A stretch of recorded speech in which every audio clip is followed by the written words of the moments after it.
Hi guys. இது வந்து எங்களோட ஃபர்ஸ்ட் ஸ்ட்ரீமு. நம்பளுக்கு இப்போ புதுசா ஒரு ஆள் நம்ம இன்ட்ரோடியூ பண்ண போறோம். அவர் வந்து யாருன்னு பார்த்தீங்கன்னா, கம்பீரோட வெறித்தனமான ஃபேனு. கம்பீருக்குன்னு தமிழ்நாட்டுல ஒருத்தவன் வெறித்தனமா ஃபேன் இருக்காருன்னா, அந்த நம்ப ஸ்ரீகா மட்டும் தான். வாங்க, வணக்கம். வணக்கம் ராகுல். இன்வைட் ம்ஹ்ம். பண்ணதுக்கு நன்றி. ஓகே. இன்னையிலேருந்து பார்த்தீங்கன்னா, நம்ம சேனல்ல வந்து கன்டினியூஸா வீடியோ வரப்போது. அதுவும் ஃபுல் கிரிக்கெட் கன்டென்ட்டா. ஏன்னா, இப்போ நெக்ஸ்ட் 4 மந்த்ஸ் பார்த்தீங்கன்னா, கிரிக்கெட்ல தான் நம்ப ஊறி இருக்க போறோம். நெக்ஸ்ட் பார்த்தீங்கன்னா, இந்த ஆஷஸ் முடிஞ்சதுக்கப்புறம், நம்மளோட சவுத் ஆஃப்ரிக்கா ஓடிஐ போயிட்டுருக்கு. அதுக்கப்புறம் T20 போயிட்டுருக்கு. அதுக்கப்புறம் IPL action, WPL action already முடிஞ்சிருச்சு. அதுக்கப்புறம் பார்த்தீங்கன்னா, WPL ஸ்டார்ட் ஆயிடும். பேரலலா நம்மளுக்கு T20யும் ஸ்டார்ட் ஆக போகுது. அதுக்கப்புறம் நம்ம ஐபிஎல் வரப்போகுது. அதுக்கு அப்படியே முன்னாடி ஒரு இங்கிலாந்து கூட வேற ஒரு சீரிஸ் இருக்கு. ம்ஹ்ம். அதுக்கு நியூசிலாந்து சீரிஸ் ஆல்சோ ஹியர். அப்படியா? ஆமா. நியூசிலாந்து சீரிஸ் ஆல்சோ இருக்கு. அது இல்லாம விஜய் ஹசாரா ட்ரோஃபில வந்து விராட் கோலி ஆடப் போறதா ஒரு தகவலும் வந்துட்டு இருக்கு. So next 6 month full entertainment காத்துட்டு இருக்கு. ஸோ ஃபாலோ பண்ணாதவங்க ஃபாலோ பண்ணிக்கோங்க. ரெகுலரா அப்டேட்ஸ் வந்துட்டே இருக்கும். ஸோ இன்னைக்கு ஃபர்ஸ்ட் எத பத்தி பேச போறோம் அப்படின்னு பார்த்துக்கிட்டீங்கன்னா, இந்தியா ஃபர்ஸ்ட் செகண்ட் டைமு கன்டினியூஸா ஒயிட் வாஷ் ஆயிருக்கு ஹோம் சீரிஸ்ல.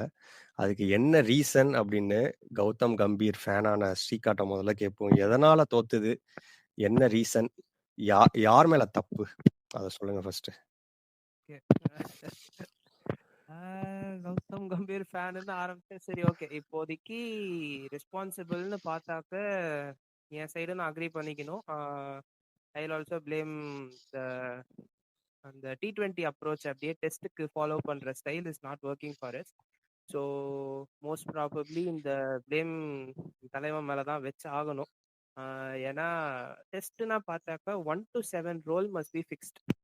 இப்போ ஓப்பனர் இது ஏன்னா கிரைண்ட் பண்ணி பண்ணி பண்ணி தான் டெஸ்ட் மேட்சஸ் ஜெயிக்க முடியும். நீ இங்கே போய் ஆடு அங்கே போய் ஆடு அப்படின்னு சொல்லிட்டுலாம் பொசிஷன் மாற்றி விட்டா யாருக்குமே ஒரு ரோல் கிளாரிட்டி இருக்காது, எதுவுமே இருக்காது. ஸோ அது ஒரு மெயின் ரீசன். ப்ளஸ் பந்துன்னு ஒரு எக்ஸ்பேக்டர் இருந்தான் டீம்ல. இப்போ அது கிளிக் ஆனதுனால எல்லாருமே எக்ஸ்பேக்டர் ஆகணும் அப்படிங்கிற மாதிரி போயிட்டு ஜஸ்ட் கோயிங் ஃபார் தேர் ஷார்ட்ஸ்ங்கிற மாதிரி தான் எல்லாருமே கேம் ஆடிட்டு இருக்காங்க. So that also can be one reason. நீங்க யாரை ப்ளேம் பண்றதா இருக்கீங்க ராகுல்? நான் ஃபர்ஸ்ட் ஆப்வியஸா முதல்ல சொல்ல வேண்டியது கம்பீர். அண்ட் செலக்ஷன் பண்றாங்கல்ல, எப்படி சொல்றதுன்னா, இதுக்கு முன்னாடி ஒரு 3 எராவை பிரிச்சுக்குவோம். தோனி எரா வரையும் ஒரு எரா. அதுக்கப்புறம் விராட் கோலி டேக் ஓவர் பண்ணாரு. லைக் ரோஹித்ட்ட நிறைய பார்ட்ஸ் இல்ல. Like we can add Rohit Sharma and Kohli era. Next இப்போ கௌதம் கம்பீர். கில்லெல்லாம் கிடையாது, கௌதம் கம்பீருக்கு போயிடலாம். தோனி எரா வரையும் பார்த்துக்கிட்டீங்கன்னா, ஹோம் சீரியஸ்ல நம்ம லைக் சீரியஸ் தோத்துருக்கோம் ஒரு சீரியஸ் எதவோ. பட் ஈவன் தோ இவ்வளோ மோசமா பண்ணது கிடையாது. இப்ப நீங்க அவுட் சைடு இந்தியா போனீங்கன்னா கண்டிப்பா தோத்துருவோம். Like outside India means like south ஆப்பிரிக்காவோ இல்ல ஒயிட் வாஷ் இங்கிலாண்டோ பண்ணாங்க. ஆஸ்திரேலியா ஒயிட் வாஷ் தான். Full white wash. அதனால தான் தலைவரே எனக்கும் டெஸ்ட்டுக்கும் ஆகாது அப்படின்ட்டு 2014ல போயிட்டாரு. So that is fine. தோனியோட பெரிய கேப்டன்ஷிப்னா தோனின்னு சொல்லுவாங்க. பட் தோனியாலேயே சமாளிக்க முடியாதது வந்து அந்த டெஸ்ட் கேப்டன்ஷிப், அதுவும் ஃபாரின் கண்ட்ரீஸ்ல. That is fine. அதுக்கப்புறம் விராட் கோலி டேக் ஓவர் பண்ணாரு. அந்த டேக் ஓவர் பண்ணப்பலயே எதனால விராட் கோலி சக்சஸா இருந்தாரு அப்படி மெயின் ரீசன் என்னன்னா, ஸ்டாண்டர்ட் செட் பண்ணிட்டாரு. இவன் இதுக்கு தான். ஸ்பீட் பவுலர்னா எனக்கு 5 பேர் கண்டிப்பா வேணும். இந்த பிட்ச் போனீங்கன்னா இத்தனை ஸ்பீட் பவுலர் அஸ்வினே வெளில உட்கார வச்சிருவார். நிறைய டைம் பாத்துக்கிட்டீங்கன்னா எனக்கு தேவை இல்லைன்னா வேணாம், வெளில உட்கார வச்சுட்டு எனக்கு ஆல்ரவுண்டர் தேவை கிடையாது. பியூர் பேட்ஸ்மேன், பியூர் பவுலர்னா பியூர் பவுலர் தான். தொடர்ந்து மெயினா 4 பவுலர் எடுத்துட்டு போறாரு. உமேஷ் யாதவ் எடுத்துட்டு போவான், ஷமி இருப்பான், பும்ரா. லைக் அதுதான் அந்த டெம்ப்ளேட் கரெக்டா ஃபாலோ பண்ண. ஓப்பனிங்னா இவன் தான் ஓப்பனிங். ஒன் டவுன்னா புஜாரா தான் ஒன் டவுன். ஸோ புஜாரா ஒரு நாள் இல்லாம KL ராகுல் நீ இறங்கடா கிடையவே கிடையாது. இன்கேஸ் இன்ஜுரினா மட்டும்தான் அந்த டெம்ப்ளேட் மாறுமே தவிர, மற்றபடி டாப் 7 பேட்மேன்னா அவன் தான் டாப் 7. அவனுக்கு தெரியும் அவனோட ரோல் என்ன அப்படின்ட்டு. முதல்ல ஓப்பனிங் டக்குன்னு விக்கெட் விழுந்துச்சுன்னா, புஜாரா நீ போய் ஒரு 100 பால் புடிடா. எனக்கு விராட் கோலியோ இல்ல ரஹானேவோ நெக்ஸ்ட் வரணும் அப்படின்னா, பால் எனக்கு ஷைனா இருக்கக்கூடாது. 100 பால் புடி. I don't want run. 100 பால் புடி. எனக்கு ஒரு 25 ஓவர்ல கூட நானும் ரஹானேவும் பாத்துக்கிறேன். இதுதான் அவனோட டெம்ப்ளேட். ஸோ அதே டெம்ப்ளேட் தான் ஃபாலோ பண்ணுவாங்க. புஜாரா வந்து ஒரு செட் ஆஃப் பால்ஸ் விளையாண்டு ஒரு 20-25 ஓவர் ஓட்டிடுவானுங்க. ஓட்டிட்டு அதுக்கப்புறம் தலைவன் உள்ற வருவான். அதுக்கப்புறம் பாலும் ஓல்டா இருக்கும். He know how to play that shot. Off side cover டிரைவோ எல்லாம் அசால்ட்டா தட்டுவான். ரஹானே வந்தா பொழந்து கட்டுவான். ஸோ இந்த டெம்ப்ளேட்டை ஃபாலோ பண்ணிட்டு போய் ஸ்பீட் பவுலிங்னா நாங்க தான்டா இங்க. எவன் வேணா வந்து பால் போடுங்கடான்னு அந்த ஒரு மைண்ட் செட் இருக்கும். எவனா வேணா நான் தோக்குறேன்டா பரவால்ல. தோத்தாலும் பரவால்ல. நான் வருவேன், வின் பண்றதுக்கு தான் வருவேன். அந்த மைண்ட் செட் அதான் ராஜன் மைண்ட் செட். அந்த மைண்ட் செட்ட வச்சுக்கிட்டு தலைவன் போனா, இறங்குனா வின் பண்ணான். பட் இப்போ கம்பீர்ட்ட பெரிய பெரிய என்ன தப்பு பண்றான் அப்டின்னா, ஆல்ரவுண்டர் மேல அதிகமா இன்ட்ரெஸ்ட் காட்டுறது. ஐ அம் ஃபைன். T20ல ஒரு ஆல்ரவுண்டர்னா ஓகே பிரச்சனை கிடையாது. ஒரு ஓடிஐ கூட I am fine with that. Test மேட்ச்ல இந்தியன் பிட்சா இருந்துச்சுன்னா, கண்டிப்பா 3 பவுல் ஸ்பின்னர் தேவையே கண்டிப்பா வேணும். I think Virat Kohli 2017 or 18 அப்போ வந்து 2019 அந்த ரேஞ்ச்ல இங்கிலாந்து டூர் வருவாங்க. ஜடேஜாவும் வச்சிருப்பான், அக்ஷர் பட்டேலும் வச்சிருப்பான், அஸ்வினும் வச்சிருப்பான். லைக் என்ன சொன்னானுங்க, எதுக்கு ஜடேஜா இருக்கும்போது அக்ஷர் பட்டேல்ன்னு கேட்டாங்க எல்லாருமே. எல்லா எக்ஸ்பர்ட் எல்லாம் இருப்பானுங்களே. என்னமோ இவனுங்க தான் எல்லாம் தெரிஞ்ச மாரின்னு பேசுனானுங்க. எனக்கு தேவைங்க அப்படின்னு பார்த்தா, அந்த சீரியஸ்ல Axar Patel full white wash பண்ணி விட்டு போயிட்டான். அவனுக்கு 100 ரன் அடிக்கிறதுக்கே திணறிட்டு இருந்தானுங்க. 7 விக்கெட், 8 விக்கெட் நான் அடிச்சு துவம்சம் பண்ணான். சேம் டெம்ப்ளேட் தான் இப்பயும் நம்ம ஃபாலோ பண்ணியிருந்திருக்கணும். பட் என்னதான் குல்தீப் யாதவ் வந்து சைனா மேன் ஸ்பின்னர் என்னதான் சொன்னாலும் அப்படின்னாலும், எனக்கு இன்னும் குல்தீப் யாதவ் மேல ஃபுல் கான்ஃபிடென்ட் வந்தது கிடையாது. ஸோ மெயின் ஸ்பின்னரை எடுத்துட்டே போயிருந்திருக்கணும். அஸ்வின் இல்லையா, இந்த கோட்டையன் ஒருத்தவன் இருக்கான். நெறைய ஆஃப் ஸ்பின்னர் இருக்கானுங்க. நீ ட்ரை பண்ணு. லைக் நீ பரவால்ல. Washington Sundar is fine. Like பக்காவான பேட்ஸ்மேன் தான். நான் பிரச்சனையே கிடையாது. ஆனா, நீங்க என்னதான் அவர் பேட்ஸ்மேன் ரோல்ல இருக்கானா, ஆல்ரவுண்டர் ரோல்ல இருக்கானா, பவுலிங் குடுப்பீங்களா, குடுக்கலையா அப்படிங்கிற ஒரு ஒரு ஒரு பிளானுமே கிடையாது. ஃபார் எக்ஸாம்பிள் நிதிஷ்குமார் ரெட்டி எடுத்துக்கோ. He is a fine allrounder. I am fine. ஆனா அவன் ஹர்திக் பாண்டியா கிடையாது. ஓகேவா? ஸோ நீ அவன ட்ரை பண்ற அப்படின்னா, நீ கொண்டு போய் இங்கிலாந்துல ட்ரை பண்ணு, ஆஸ்திரேலியால ட்ரை பண்ணு. பிரச்சனை கிடையாது. ஏன்னா, அது ஃபாஸ்ட் பவுலருக்கு ஏத்தமான பிட்ச். அவன கொண்டு வந்து இந்தியால ட்ரை பண்ணுங்கிறது முட்டாள்தனத்திலேயே நம்பர் 1 முட்டாள்தனம் அதுதான்.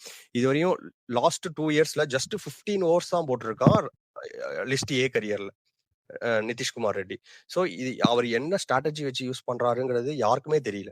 நிதிஷ்குமார் ரெட்டி எடுத்துட்டு வரதுக்கு பதிலா அக்ஷர் பட்டேல் எடுத்துட்டு வந்திருந்தா கூட நம்மளுக்கு 1-1 கூட ஆயிருக்கலாம். மேபி ஆயிருந்திருக்கலாம். அந்த ஒரு ஸ்ட்ராட்டஜி தவறான ஸ்ட்ராட்டஜி. இன்னொன்னு நான் என்ன பெரிய குறை சொல்லுவேன் அப்படின்னா, பேட்டிங் பொசிஷன் யாருக்குமே நிரந்தரம் கிடையாது. லைக் T20ல என்ன தப்பு பண்றானோ அதே T20ல இதுவரையும் சக்சஸ் ஆயிட்டு இருக்குங்கிறதுனால அது வந்து சக்சஸ்ல இருக்கு. டவுன் ஆயிடுச்சுன்னா அதுவும் தவறான செயல் தான். ஓகேவா? ஸோ சேம் திங் கூடிய சீக்கிரத்துல அதுவும் நடக்கும். பேட்டை பேட்டிங் மாத்துறது மாத்திரல அதே தப்பு தான் இங்கேயும் பண்ணிட்டு இருக்கான். டெஸ்ட்லயும் அதே தப்பு தான் பண்ணிட்டு இருக்கான். அதுதான் என்னோட தவறான மெயினா. இப்ப நீங்க ஒன் டவுன் பாத்துக்கிட்டீங்கன்னா, இது புஜாராக்கு அப்புறம் கிட்டத்தட்ட 8 தடவை ஒன் டவுன் வந்து ஸ்வாப் ஆயிருக்கு. மாத்தி மாத்தி மாத்தி இறங்கியிருக்காங்க. ஸோ அதே தப்பு தான் இப்ப பண்ணிட்டு இருக்காங்க.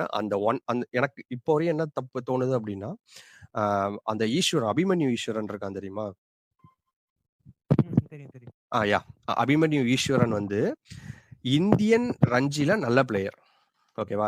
இந்தியன் டீம்ல இந்தியன் கிரவுண்ட்ஸ்க்கு அவன் ஒரு நல்ல பிளேயர். ஓகேவா? ஆனா அவனுக்கு வந்து இந்தியன் பிட்ச்ல வாய்ப்பு குடுக்க மாட்டாங்க. சேம் திங் ஃபார் கருண் நாயரும் சரி, சர்ஃப்ராஸ் கானும் சரி, இந்தியன் பிட்ச்ல நல்லா விளையாடுற பசங்க. ஏன்னா அவனுங்க தான் டெய்லியும் மேட்ச் ஆடிட்டு இருக்கானுங்க. ரஞ்சி அது இதுன்னு ஆடிட்டு இருக்கானுங்க. ஸோ அவனுங்கள இந்தியன் பிட்ச்ல ட்ரை பண்ணணும். But they tried in England.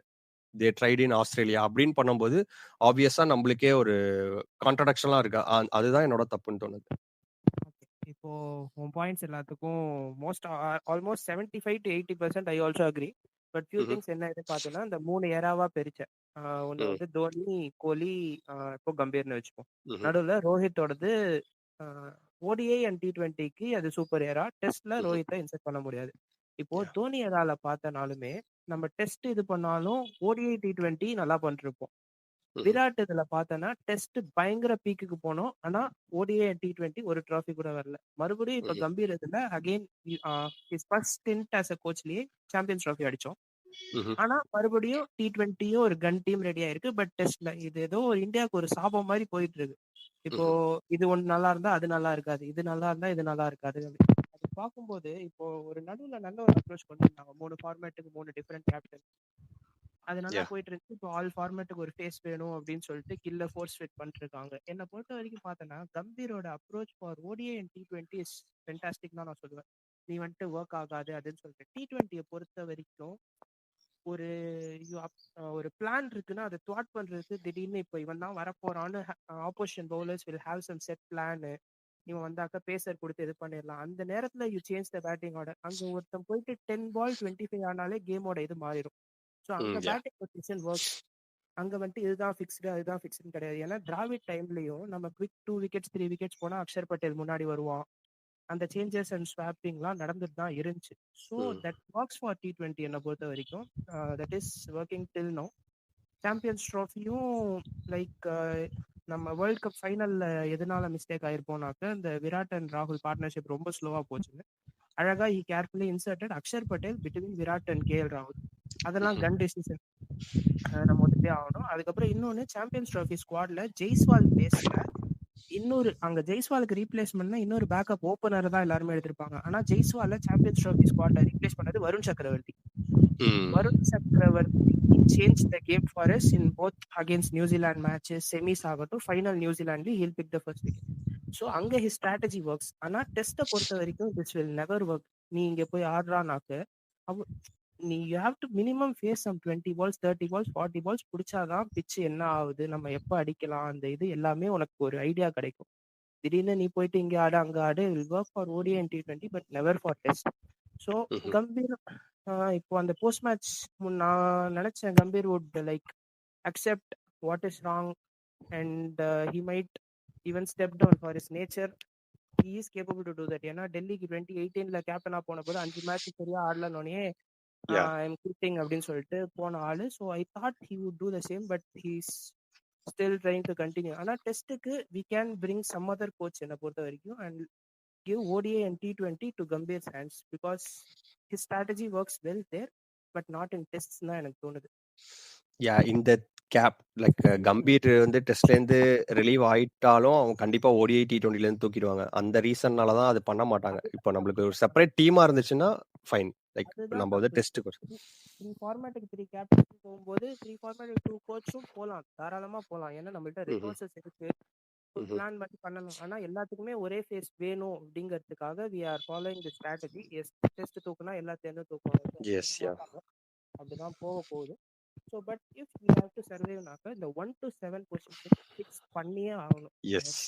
Any stopping and changes like இப்போ வாஷி வந்துட்டு அவனை தூக்க முடியாது, ஆனால் அவன் சைட்ல இருந்து விக்கெட் வர மாட்டுதுங்கும் போது நம்பர் 3 பொசிஷன் ப்ராப்பரா ஆடினான். அவனை ஒரு மேட்ச் ட்ரை பண்ணாங்க, he ஷோட் best application then others who played in that position. So அவனுக்கு நம்பர் 3 தாராளமா கொடுத்துருங்க. ஓவர்சீஸ்க்கு KL ராகுல் ஜெய்ஸ்வால் ஓப்பன் பண்றீங்க, ஹோம் கண்டிஷன்ஸ்க்கு அபிமன்யு ஈஸ்வரன் படிக்கல் அந்த மாதிரி ஓப்பன் பண்ணலாம். ஆனா இந்த ஸ்ட்ராட்டஜியை நம்ம எந்த டைம்லயுமே யாருமே ஃபாலோ பண்ணதில்லை. இன்னொன்னு கவனிச்சேன்னா விராட் ஏரால மயங்க் அகர்வால் ஹோம் டெஸ்ட்ல ரன்னு மேல ரன் அடிப்பான். ஆமா, மேட்ச் 60 100 200ன்னு ஒரு சைடு நின்று அடிச்சிட்டு இருப்பான். ஆனா ஓவர்சீஸ்ல ஃபெயில் ஆனான்னு அவனை தூக்கிட்டாங்க. இந்த கான்செப்ட் போயிட்டே தான் இருக்கு. நம்ம மெயினா அந்த 2018 to 2022 பீரியட் சர்வைவ் ஆனதுக்கு மெயின் ரீசன் இந்த 5 6 7 8ல இருந்து நமக்கு கான்ஸ்டன்டா ரன்ஸ் வந்துட்டே இருந்துச்சு. டெய்லண்டர்ஸ் அதுவும் டெய்லண்டர்ஸ்ல இருந்து நிறைய ரன்ஸ் வந்துச்சு. ஜடேஜா ஆகட்டும், அஸ்வின் ஆகட்டும், சாஹா ஆகட்டும், ஜெயந்த் யாதவ் ஆகட்டும், ஷமி ஆகட்டும், எல்லாருமே அங்க நின்று ஜெயந்த் யாதவ்லாம் ஒரு மேட்ச் இங்கிலாந்து கூட நின்று 100 அடிச்சுட்டு நம்மளை கூட்டு போயிட்டு இருப்பான். அந்த அப்ளிகேஷன் காட்டுறதுக்கு யாரும் இல்லை. வந்தாக்க எல்லாருமே நான் அடிக்கணும் அடிக்கணும் அடிக்கணும்னு தான் வராங்களே தவிர ஒரு அப்ளை பண்ண மாட்டாங்க. அதுதான் ப்ராப்ளமா போயிட்டு இருக்கு. சேம் அதே ப்ராப்ளம் தான். இங்கிலாந்து பேஸ்பால் மாதிரி நம்ம இதுல ஏதோ ட்ரை பண்றாங்கன்னு தோணிட்டே இருக்கு. லைக் கன்னா டாப் 7 ரெடி பண்ணிட்டாங்க அப்படின்னா ஃபார் ஷுர் இந்தியா அகைன் வந்து யாரா இருந்தாலும் அடிக்கிற மாதிரி ஒரு டீமா ரெடி ஆகும். லைக் வாஷிங்டன் பத்தி சொன்ன 2 WTC போயிடுச்சு நமக்கு. கண்டிப்பா இதுவே கஷ்டம். இதுவே வந்து நெக்ஸ்ட் ஸ்டெப் போறது ரொம்ப கஷ்டம். ஏன்னா இப்போ இவன்ட்டே அடி வாங்குறோம் அப்படின்னா, சவுத் ஆப்பிரிக்காட்டே இருந்து அடி வாங்குறோம் அப்படின்னா கண்டிப்பா ஆஸ்திரேலியா இதை விட பயங்கரமான பிளானோட வருவானுங்க. அது ரொம்ப டஃபா இருக்கும் நம்மளுக்கு. ஐ ஃபீல் ஃபர்ஸ்ட் மேட்ச் வந்து சுமன் கில் இருந்திருந்தால் ஜெயிச்சிருக்குமோ அப்படின்னு எனக்கு ஒரு நம்பிக்கை இருந்துச்சு. பட் ஆப்வியஸ்லி அவர் மிஸ் ஆயிட்டாரு.